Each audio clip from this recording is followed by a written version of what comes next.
Welcome to the Right Podcast. I'm your host, Sarah Williams, best-selling romance author, book coach, and founder of Serenade Publishing. I've been an avid reader since I could hold a book and have spent over a decade immersed in the world of writing, editing, and publishing fiction. I know firsthand what it takes to turn a love of storytelling into a sustainable, soul-aligned author career. Each week, I share real talk about writing fiction, marketing smarter, and staying inspired, along with up-to-the-date industry insights and strategies that are working right now. You'll also hear from fellow authors, editors, and industry experts who are out there doing the work and making waves. Here, we put the woo in the work of writing, publishing, and growing your author business. Think of this as your creative business pep talk, packed with heart, hustle, and a little bit of magic. So get cozy and join me. Your writing journey starts now. Welcome back to the Right Podcast. I'm your host, Sarah Williams, and today I'm joined by someone who's not only a best-selling indie author, but also one of the biggest champions of self-publishing success, Craig Martelle. If you've ever heard of 20 books to 50K, then you already know Craig's work has empowered thousands of authors around the world. He's written hundreds of books, built thriving reader communities, and led one of the most influential movements in the indie publishing space. In this episode, we're diving into the real talk, what's working in publishing right now, how to avoid burnout, and what it really takes to go full-time as a writer. Whether you're just starting out or you've been in the game a while, I know you're going to walk away with insights and inspiration from this conversation. Let's get started. Welcome to the show, Craig Martelle. It's lovely you're in Australia at the moment. How are you enjoying it? Oh man, you can't beat it. I'm living on the beach. Especially, I can see the cameras around my house in Fairbanks. I see when my wife takes my dog for a walk. And there's a lot of snow, and it's really cold. Well, not so much right now, but yeah, it was minus 40, minus 50 Fahrenheit for, I think, 3 weeks straight. So, no, I don't miss that at all. It's beautiful down here. The people are great. The food is greater. So my weight loss journey stopped the second I got here. So you come from Fairbanks, Alaska, isn't it? Yes, yeah, the interior of Alaska. It's just a little bit south of the Arctic Circle. All right, so Craig, you have had such an interesting career journey. You've been in the military, law, business, and now indie publishing. What first drew you to writing, and what has made you stick with it? Alrighty then. I wrote my first book when I was 13, and I still have that. That was 50 years ago, and it's on my shelf back home, handwritten in a number of different notebooks. And I always liked reading. I always liked storytelling. I played Dungeons and Dragons as a kid because it came out when I was already a mid-teenager. And a lot of the players, they learned storytelling that way. And then, of course, I went in the Marine Corps, and I didn't have time for that kind of stuff.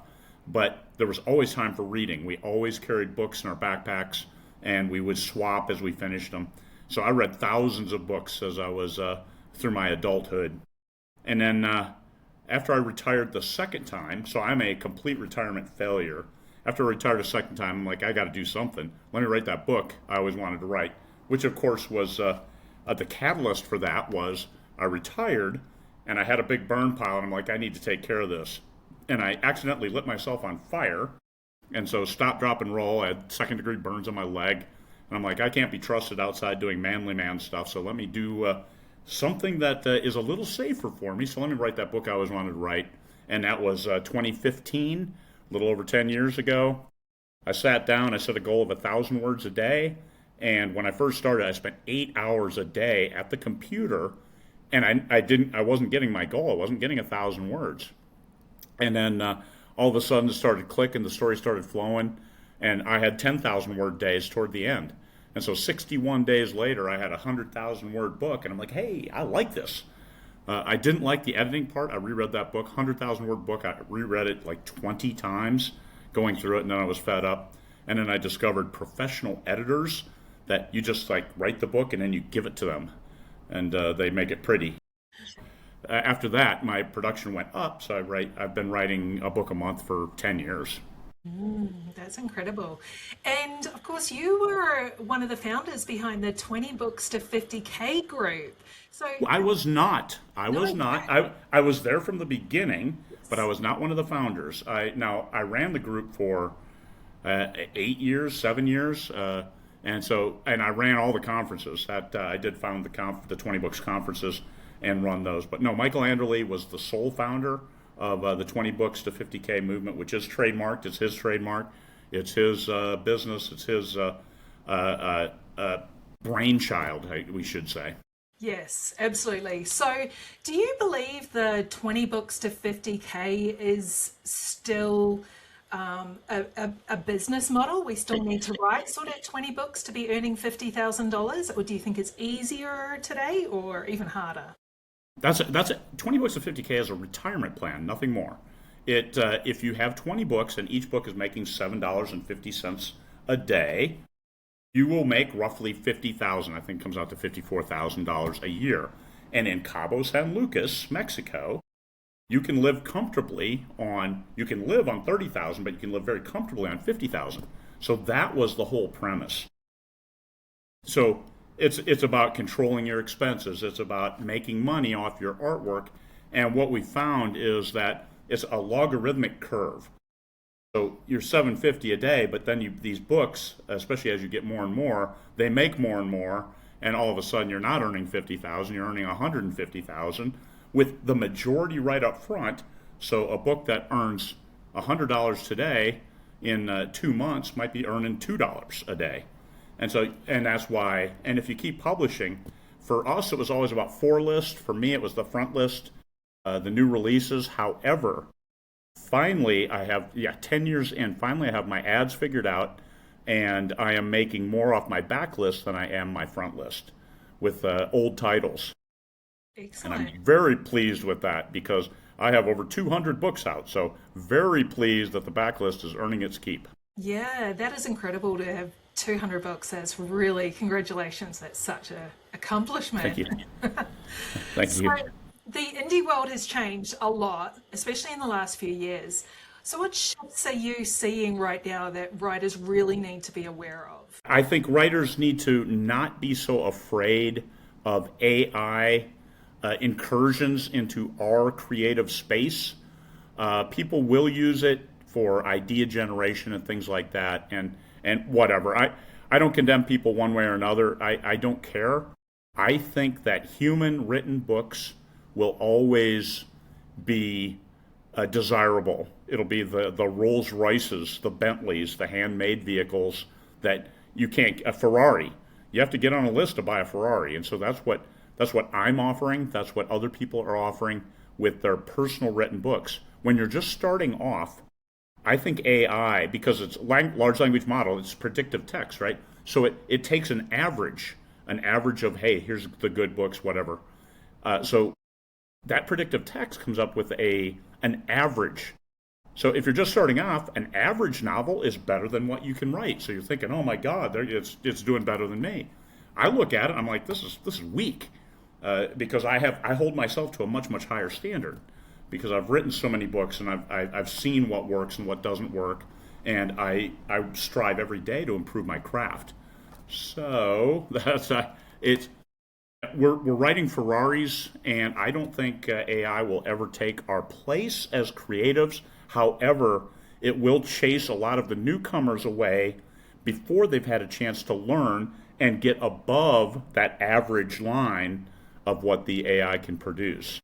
And now AI assistants on marketing, on handling your newsletter and doing other stuff, those who use it just get themselves more time to write. But if they're lamenting, oh, I can't write as good as AI, then you're still torpedoing your own career. You write the absolute best book you can, and you put it in the right reader's hands. And nobody's going to help you do that, not AI, not anybody else, except you, because you know your book. So what is your perfect reader? Go find them and put the book in front of them and show them, hey, this is really cool.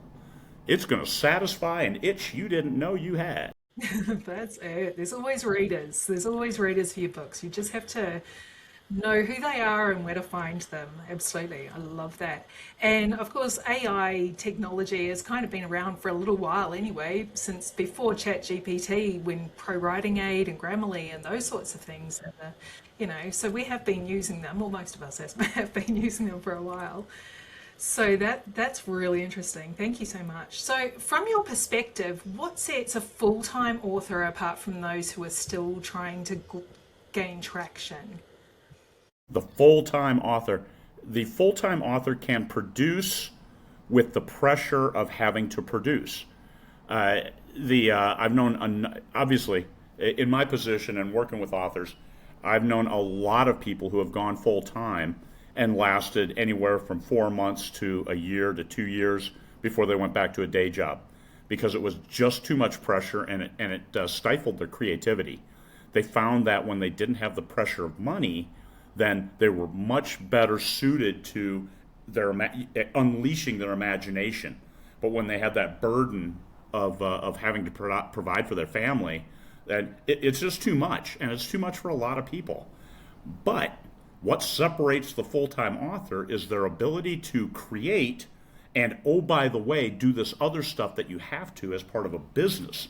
And that's my successful indie author group. That's what I try to keep pushing on people, that isn't it okay to have a job where you do 80% of what you really like to do, writing stories, by doing this 20% over here that you don't like, but that is not hard, the business part of it. So let's do 20% all for ourselves, and we benefit completely off all of our work. And I tell you, if you're smart enough to write a book, you are plenty smart enough to handle the business of being an author. So if you want to create and you can create, then do it. But understand you're going to have to do some stuff you don't like. And the difference between the 6 and 7 figure authors is the 7 figure authors really embrace the business side. And they love doing the business side. Oh, by the way, they create stories that people want to read too. But I've worked with all different kinds of authors at all different levels. I run a mastermind group where I just checked yesterday, we had 175 members, and these are people generally making about $500,000 or more a year. Awesome. Wow, that's incredible. I love that you're sharing your knowledge and just having that sort of ability for everyone to talk and to really, you know, work through these sorts of strategies and things, which I would love to talk strategy. So, how do you think about things like new release schedules, pricing, building out a series? How important do you think those things are today? What a glorious question. I went through this a year ago, exactly a year ago. I didn't know I was ending one series. I published the 8th book in my thriller series, and it sold for absolute crap. Can we swear on this show? It sold for absolute crap, and I'm like, oh my god!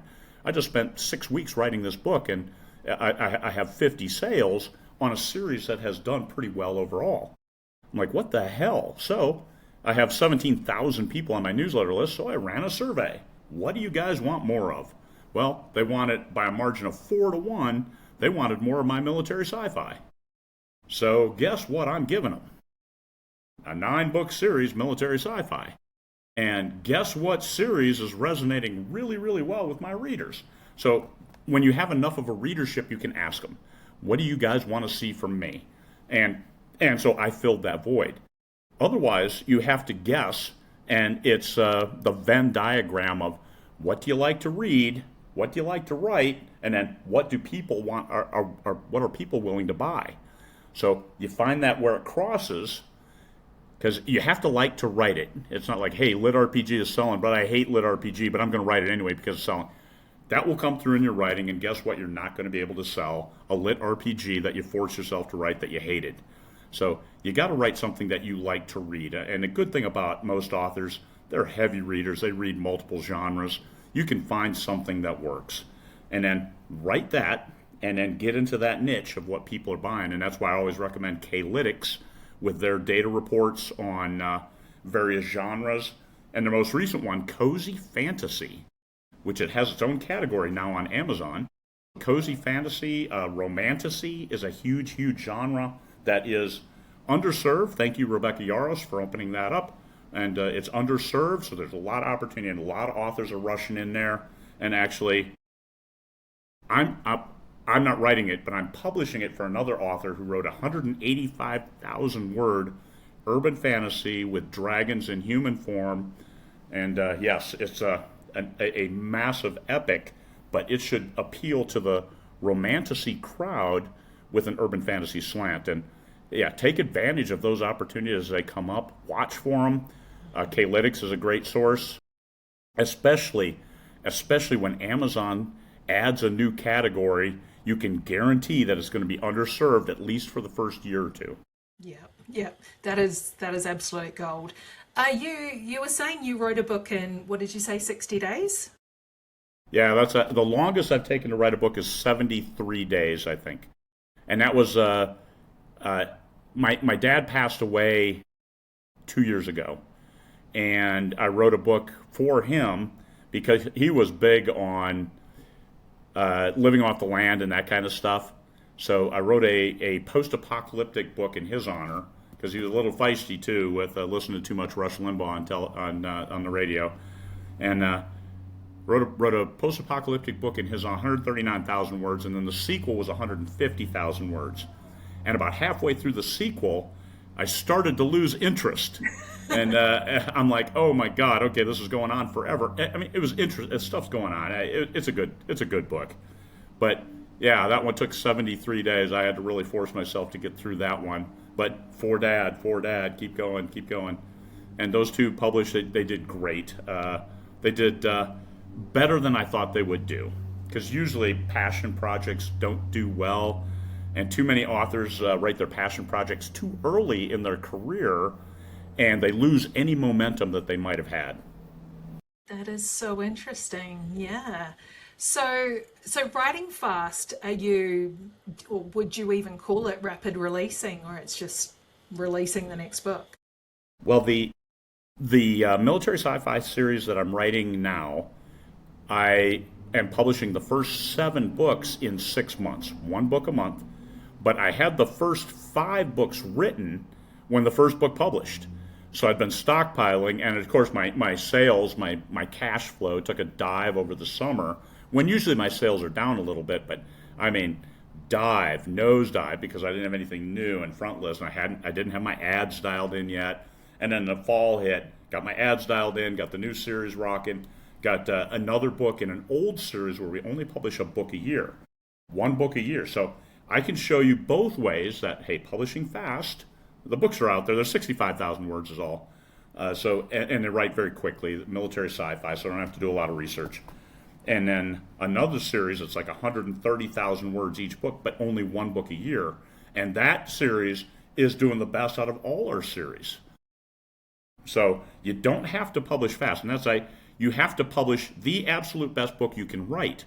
Now, that doesn't mean get paralyzed by perfection, thinking that, ooh, this is a 99% solution. I got to spend the next 6 months trying to get that 1%. You're not going to get it. So, and that's what I publish with my military sci-fi. It's 99%. Here you go. Good enough. It's still a damn good book and a good series, but it's still the 99% solution. I'm not going back through it and beating up wording and making sure that it's flowery and flowing, and it tells the story in a way that the readers want to read, in a way that they can consume, which 65,000 words is my target, because I ran a survey before, and they want a book they can read in 1 sitting. 60-some thousand words for the majority of my readers they can read in about 4 hours. Perfect. I once wrote a book in a series. This series had books anywhere from 51,000 words to 135,000 words, same series. And they didn't like the longer books because I couldn't read them in 1 sitting. I'm like, man, if you're willing to pay, I am more than happy to write a 65,000 word book instead of spending 130,000 words on a book. Yeah, absolutely. Yeah. Do you sell mainly ebooks or paperbacks or audiobooks? I have multiple revenue streams.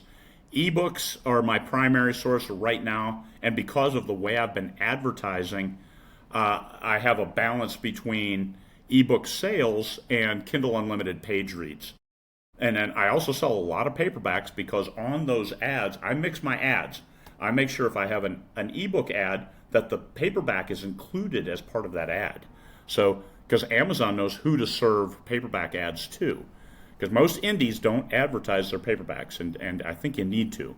You do a standard ad with no text, and just make sure you list all of the books in a series, both the ebook and the paperback, and audiobook if you've got it. So I do sell a fair number of audiobooks, not like any of the big numbers, but I've got so many damn audiobooks that it really, I mean, I've spent a lot of money, and I probably only have, 10-15% of my audiobooks have earned out. So I'm still underwater when it comes to audiobooks, but I own all my audiobooks. I don't do any revenue share or any of that stuff. Yeah. Yeah, brilliant. And with the ebooks, do you do free first in series, or are they all just full price? Oh, pricing. Yeah, you did ask that question. For my newest series, that 9-book military sci-fi series, I priced the first book at 99 cents through the whole pre-order period and kept it at 99 cents for the first 2 months of publication. And I'm like, I'm throwing money away because people are buying this book. And I priced it to $2.99. Sales did not change. So I cost myself, thousands of dollars by not pricing that first one at $2.99 at the outset and keeping it at $2.99. I priced it at just 99 cents because I really wanted to bring in the readers for the subsequent books, which I priced all at $5.99. And getting that book in there, $2.99 would have been a good first in series price.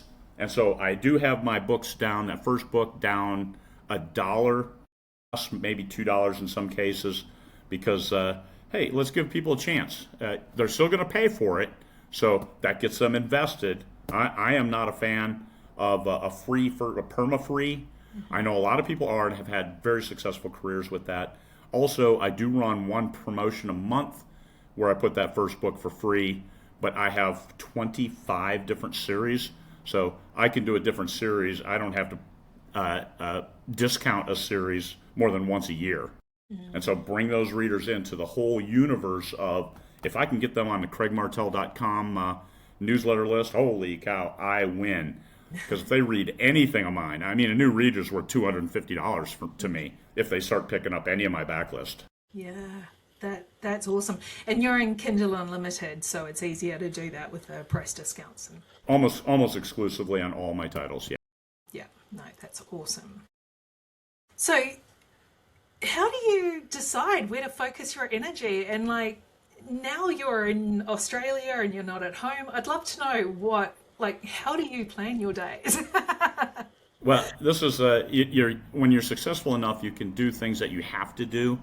My lungs are damaged, and the extreme cold seizes my lungs, and I've had problems in the past where I've been able to barely make it back into the house with the extreme cold. So after last winter, I told my wife, I was like, I cannot spend another winter here because it's going to kill me. Because I refuse to not take my dog for a walk, and we'd be out there, and if I fell over, that's all she wrote. I would die out there in the cold, and I just don't want to do that. So being successful as an author gave me the wherewithal to come down to Australia. My son he lives just a few blocks away down here. I'm on the beach. He's not. Okay, it sucks to be him, but I mean, he lives here full time. He can always go to the beach, whereas I can look out and see the beach and and enjoy that. But I'm also writing off the entire trip because I'm working every single day. Like I told you earlier, I got 3,600 words today on a book. I published a book, this one. This is a book that I wanted something for all of us, and I was coming down here. So my son's father-in-law, he lives just a few blocks from my son. He is a world-renowned surgeon. So I'm like, hey, you want to write a medical thriller? It's something I've never written before, but hey, it sounds like fun. We can get the medical expertise and we can make it thrillery. And I tell you what, this could be the best book I've ever written. And this was a book I wrote in 26 days. Jim is great. I would send him the book and he would get me feedback the next morning. I would have it, and there it is. Okay, he wants to change this wording and change the name here, add in this part. Great, moving on. And so, yeah, we knocked that book out. Here it is, a pre-publication copy because it comes out next week. Awesome. And A Surgeon's Dilemma. And I just crossed 30,000 words on A Surgeon's Peril, the second book in the series, which I hadn't planned on writing, but I am so far ahead because of being down here and getting a lot more words than I usually get because I'm not out doing anything weird. I'm eating too much. That's the one big thing I'm doing. I'm getting my steps. I had 9,000 steps yesterday, which is a great day for me. 10,000, I'm about a cripple the next day. So I get what I need to burn the calories, even though I don't burn all of the calories because of crap like this that I keep right next to my computer that I don't need to have right next to my computer. And they're just so easy to grab right there. It's ridiculous because the Kohl's is like 5 minutes away. It is such a great life down here. I mean, I could see moving here. We've got designs on moving to Madrid, which is comparable, that you're in a city, it's just you grab public transportation. That benefits. Yes, that's why I'm down here. I'm going to go from here. My 90-day visa runs out in February, so on February 12th I go to New Zealand because it's still the middle of winter. Winter is 6 months long in Alaska.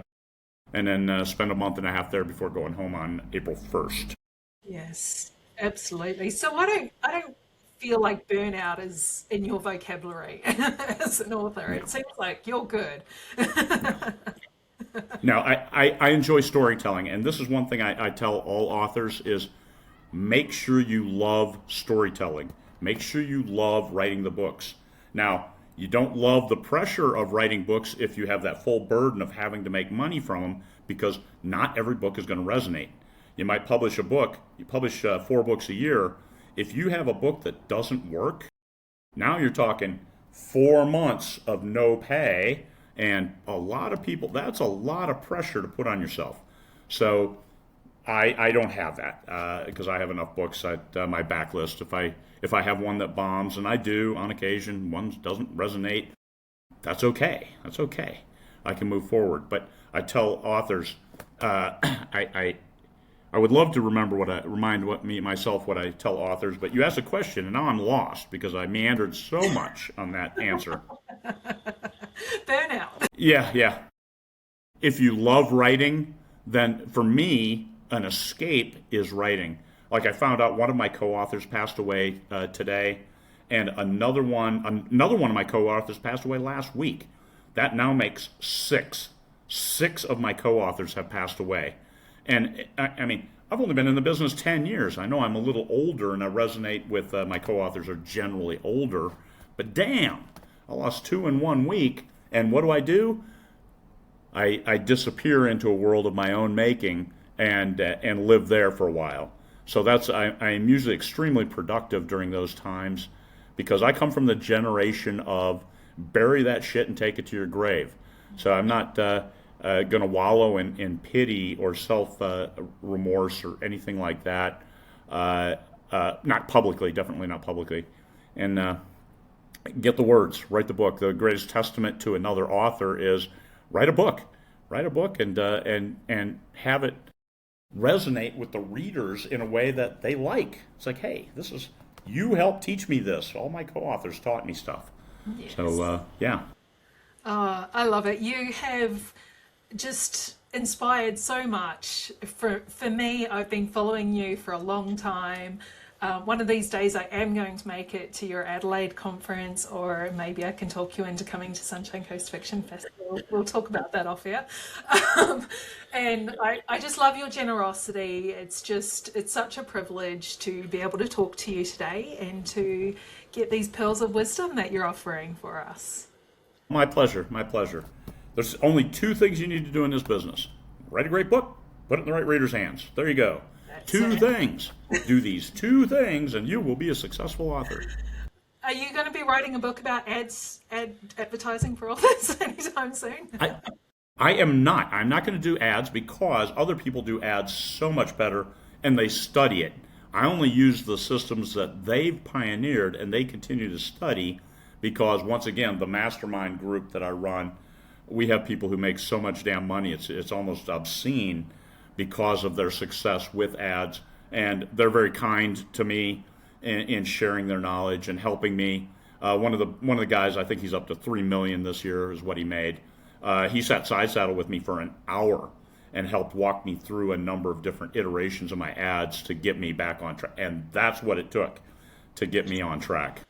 Yeah, brilliant. Can you share your mastermind with us if anyone is wanting to join that? Are you making $500,000 or more a year? When we're making $500,000 or more, yeah, we'll join that. Are there any other groups? That's what it takes. It's a select group. I call it the Davos of Indies.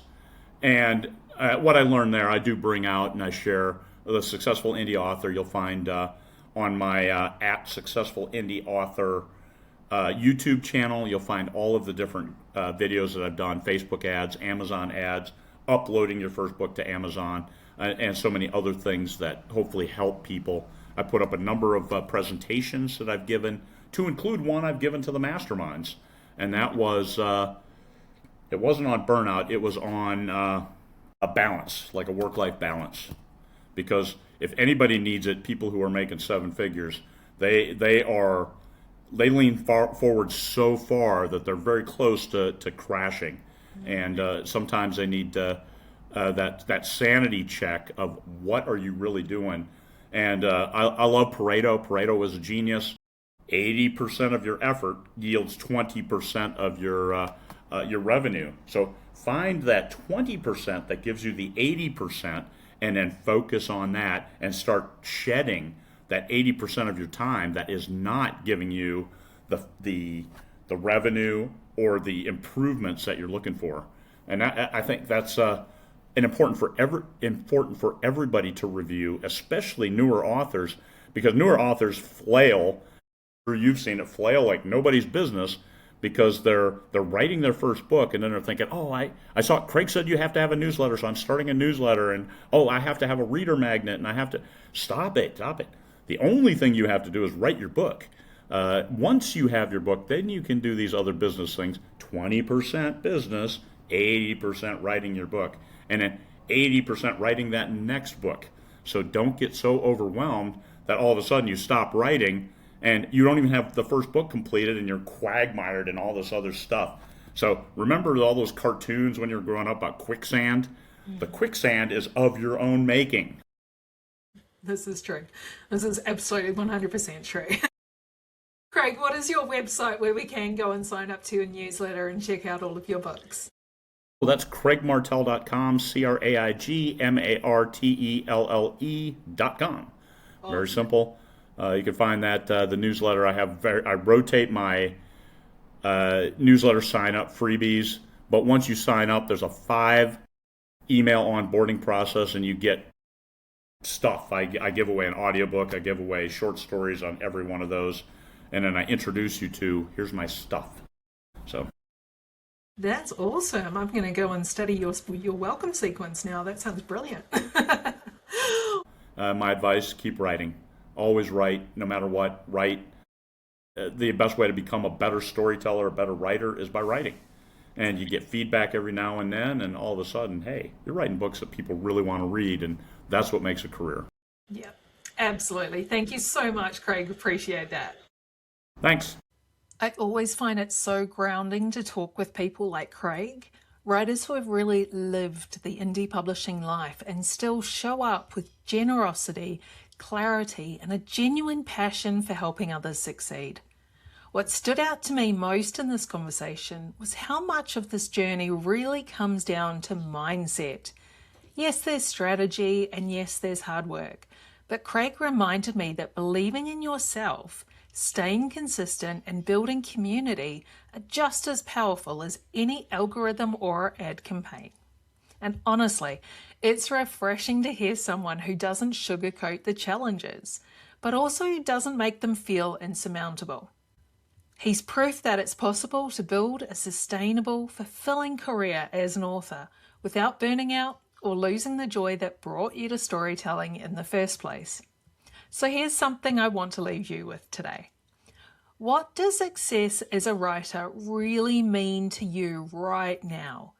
And are you giving yourself permission to go after it in your own way? Thanks again for being here, and as always, I'm so grateful to share this space with you. I'll see you next time on The Right Podcast. Thanks so much for listening to The Right Podcast with Sarah Williams. If you enjoyed today's episode, it would mean the world if you'd leave a review and share the show with your writer friends.